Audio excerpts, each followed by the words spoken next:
maintenant, on va avoir la chance d'écouter Armelle Debru, que j'appelle à venir nous rejoindre.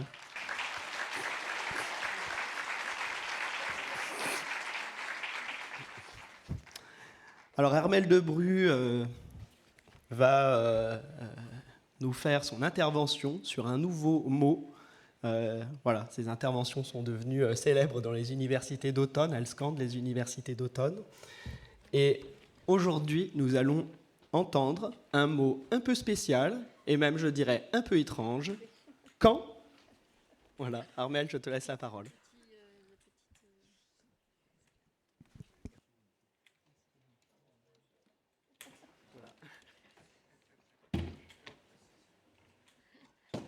Merci.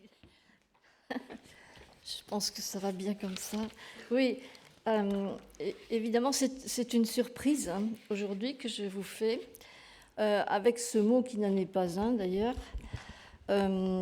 C'est pas un joli mot, c'est pas un mot plein, un mot de philosophie, d'éthique ou de la langue distinguée. C'est simplement le mot le plus banal, quand. C'est même pas un mot, c'est un pronom, c'est un adverbe, c'est un petit mot utilitaire, comme pourquoi, comment. Donc il n'y a presque rien dans ce mot-là. Et c'est pourtant celui que nous répétons tout le temps, surtout dans les maladies dont nous nous occupons, mais on le demande tout le temps. Donc c'est qu'il y a quelque chose dedans. Pourquoi est-ce qu'il est si insistant ? Pourquoi il revient ? Pourquoi il nous émeut ? Pourquoi on l'évite ? Alors c'est ça, on va le chercher, on va essayer de l'examiner de plus près. Alors évidemment, la question quand, elle peut porter sur le passé, mais elle porte aussi sur le présent. Quand est-ce que tu t'arrêtes ? Ça veut dire arrête-toi tout simplement. Et puis sur le futur, surtout sur l'avenir. Et surtout dans le cadre qui nous préoccupe, c'est vraiment celle qui émerge. Celle qu'on répète à haute voix, qu'on dit à haute voix, celle aussi qu'on susurre ou à laquelle on ne répond pas. Alors, c'est intéressant parce que ça pourrait être une simple demande d'information. Quand est-ce que nous allons voir le médecin ? Quand est-ce que nous allons avoir ceci ? Quand est-ce que je vais ? Voilà, on attend une date, un jour, c'est tout simple. Mais ce n'est pas celle-là dont il s'agit, cette question-là, c'est celle qu'on répète, qui revient. Mais quand est-ce que ça va arriver ? Et quand est-ce que je vais ressentir ? Et quand est-ce que vont cesser mes douleurs ? Quand est-ce que va cesser mes gènes ? Quand est-ce que ça va s'aggraver ? Quand est-ce qu'il va falloir décider ? Cette espèce de questionnement répétitif comme les enfants de 3 ans qui demandent pourquoi, et puis pourquoi, et puis il y a pas, et puis même la réponse n'arrive pas à arrêter la question. Alors on voit tout de suite qu'il y a quelque chose de plus dans quand, dans cette indétermination, et dans cette question. Et peut-être qu'il y a des choses beaucoup plus compliquées que ce qu'on pense. Je pense surtout quand Arras,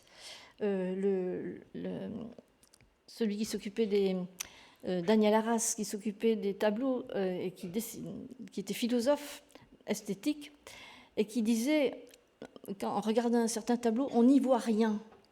Eh bien là, c'est pareil. Lorsqu'on s'intéresse au temps du quand, on n'y voit pas grand-chose, on n'y voit rien. C'est confus. Parce qu'il y a la surface, il y a la demi-profondeur et il y a la profondeur, un peu quand on regarde la mer, quand il y a du vent, on ne voit pas très bien dans quel sens ça va. Et quand ça peut être une question toute superficielle ou beaucoup plus intermédiaire ou très très profonde. Voilà. Donc ça, c'est déjà un fait.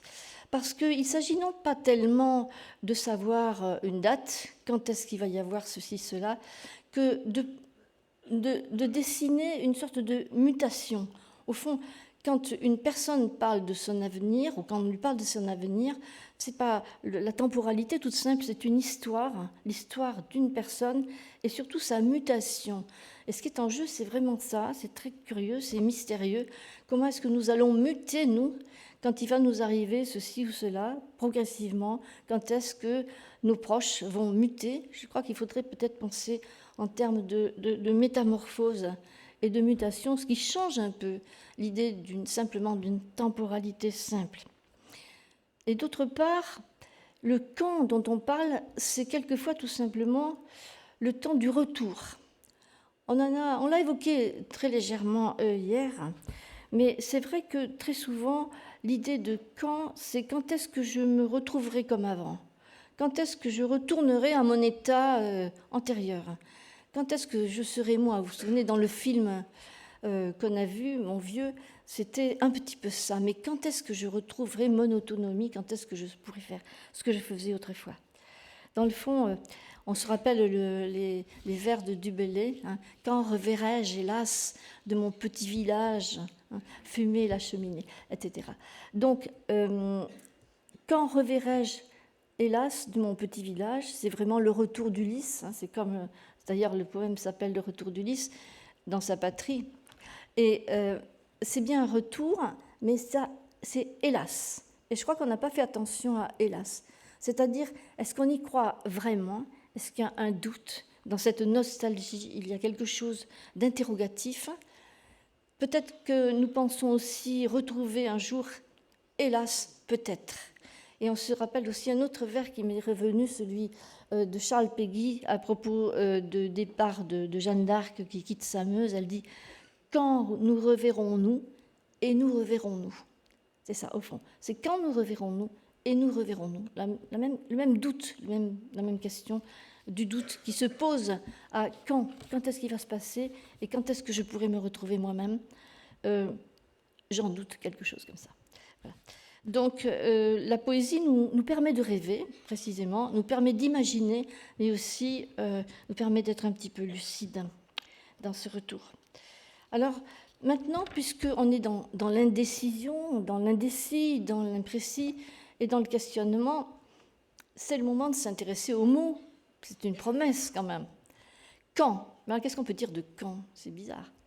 Alors, il faut toujours revenir au latin, naturellement, c'est quando, quando, Q-A-N-D-O, et ce Q-U-A, ça a donné notre quand, naturellement. Mais on ne prononce pas le U. On peut l'écrire avec un K, par exemple. D'ailleurs, peut-être dans les textos, on écrit quand, peut-être K-A-N, après tout. Mais ce QU, c'est très important parce que c'est une lettre très ancienne qui nous reporte à l'époque indo-européenne. C'est-à-dire que la question de ce temps-là, quand elle est extrêmement archaïque, elle porte sur des périodes immémoriales, et à l'époque où il y avait la langue ou la civilisation indo-européenne, qui après, il y en a eu d'autres qui n'étaient pas indo-européennes, mais la civilisation indo-européenne s'est diffusée dans tout le monde occidental, disons, et oriental aussi, et c'est différencié en plusieurs sortes de langues. Et regardez, dans quando, il y avait une seule lettre qui était un K avec un W lié, et on le trouve dans quel, qui, etc. C'est-à-dire, ça donne une famille d'indéfinis, qui est venu, quel homme est venu, etc., ou quelle femme, et d'interrogatif. Indéfini, interrogatif, ça veut dire dans l'interrogation, il y a de l'indéfinition qui est totalement fusionnée avec le questionnement. Voilà. Et en allemand, en anglais, on retrouve exactement le même we. Là, en anglais, why, when, en allemand, wann. Donc, c'est la même chose, c'est la même lettre. Donc, dans tout notre secteur, disons, indo-européen, on a cette interrogation unique qui était liée à cette profondeur d'interrogation. Et vous savez que l'institution des devins, l'institution aussi des prophètes, etc., mais surtout des devins, elle est très ancienne aussi. On questionnait les devins pour savoir quand, wann, when et quando. En grec, c'est résolu par une autre lettre, T ou P. Voilà. Mais on voit très bien qu'on s'accroche au plus profond de notre civilisation, peut-être de notre humanité, tout simplement. Et alors, il reste do, quand. Il y a un D qu'on ne prononce pas non plus. Et alors, qu'est-ce qu'il veut dire, celui-là ? Eh bien, en latin, c'est do, quando. On se dit, mais voilà, après tout, on le prononce pas. Mais oui, on dit quand allez-vous venir, on le prononce sous la forme d'une liaison. Quand allez-vous, on ne dit pas quand allez-vous venir ou quand allez-vous venir, on dit quand allez-vous. Donc elle est très importante cette lettre-là. Et en effet, la particule do, on la retrouve dans l'anglais to. C'est la même lettre, hein, dental, D ou T, sourde ou sonore. Et ça veut dire aller vers quelque chose, c'est la direction, c'est la durée, etc. Ça rajoute quelque chose de plus substantiel dans la question quand. Voilà. Donc, dans cette interrogation qui contient essentiellement de l'incertitude, de l'ignorance, il y a aussi plus que ça. Il y a la visée, il y a l'idée d'un terme, il y a l'idée d'une direction.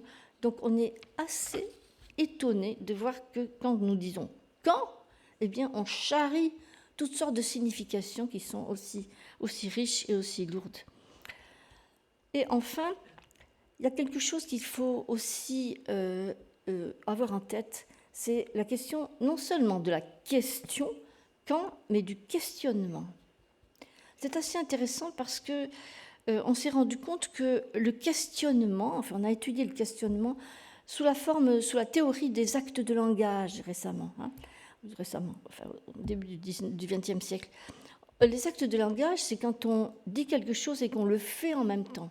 Vous vous souvenez, les pragmatistes ont découvert que quand on disait, par exemple, je déclare la séance ouverte, eh bien, on disait la chose et on la faisait en même temps. Je promets quelque chose, on dit le mot promettre, mais on le fait en même temps, etc. Donc, c'était quand dire, c'est faire, comme disait le titre du livre de Austin. Voilà. C'est un acte de langage, et à la limite, on se demande si, lorsqu'on pose une question, comme quand, comment, on ne fait pas un acte de langage.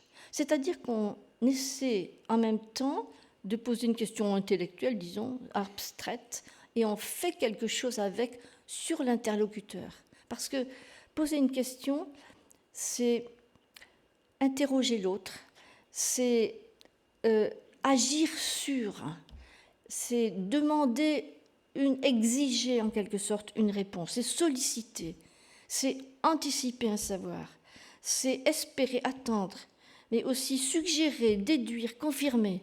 Il y a un éventail énorme d'actions qui sont contenues dans simplement la question, poser une question, tout simplement, une question. Quand on dit quand, ça peut être comment, etc., ça veut dire beaucoup de choses, il se passe beaucoup de choses, ça remue beaucoup de choses, voilà. Et de l'impatience, et de l'ignorance, et de l'affect, naturellement. On en parlait hier. Enfin, une autre dimension qui est la responsabilité. Pourquoi ? Parce que on a dit que, certains ont dit que de poser une question, c'était créer le devoir de répondre.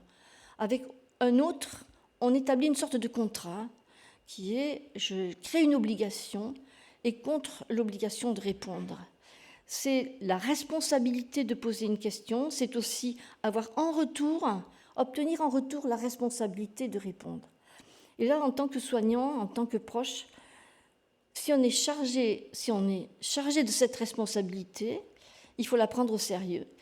Mais est-ce que la responsabilité, c'est simplement dire la vérité, ce que nous pensons être la vérité, ou cheminer ensemble, avoir une sorte de conversation. La demande, ce n'est pas tellement la date ou l'heure, c'est la conversation. C'est engager un duo, si j'ose dire, une conversation avec autrui.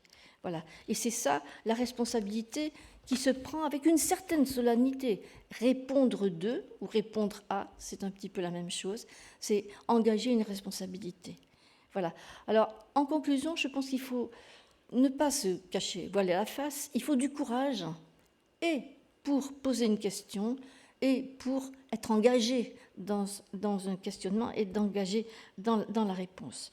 Il faut accepter de partager l'incertitude, de communiquer dans une sorte de conversation, mais aussi se garder la liberté, une liberté quelque part, un interstice de liberté, ne pas répondre du tac au tac, ne pas dire oui c'est quand, c'est demain, c'est par exemple, à partir du moment où, le chronomètre est enclenché, quand il y a le diagnostic d'une maladie, une démence, comme je disais tout à l'heure, eh bien, à partir de ce moment du chronomètre, est-ce qu'il existe une petite liberté, un interstice où on va répondre à une question d'une manière en gardant un espace de liberté?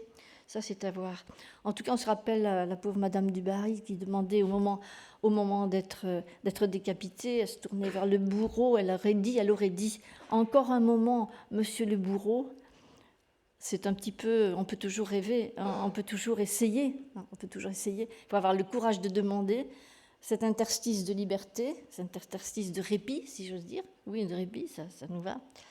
Et puis je voudrais finir en racontant une histoire, petite histoire. Elle est vraie, elle est tout à fait vraie. À Épidore, il y a un temple, à Asclépios, où les patients venaient demander aux dieux de la guérison de les guérir. Et il y a maintenant des inscriptions qui ont été faites à la suite des témoignages de ces malades. C'est vrai, des inscriptions sur un mur. Et l'une de ces inscriptions raconte ceci. C'était un petit garçon de 10 ans, 9 ans je crois, qui était très malade et qui demande au Dieu, dans son rêve, il venait dormir là, il demandait au Dieu, « Est-ce que tu veux me guérir ? Et quand est-ce que tu vas me guérir ?» Ça, c'était la question. Et la réponse, l'engagement du Dieu, c'est ceci. « Je veux bien, mais combien tu vas me donner ?» Parce que c'était donnant. « Combien tu vas me donner ?» Et le petit garçon dit, « Je te donnerai 10 osselets. » Et l'inscription dit, « Le Dieu se mit à rire, et il le guérit. » Merci.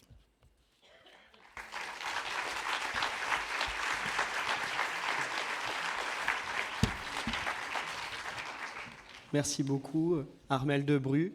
Alors maintenant, on ne pourra plus utiliser cette question innocemment et on pensera à cet enfant au temple d'Asclépios.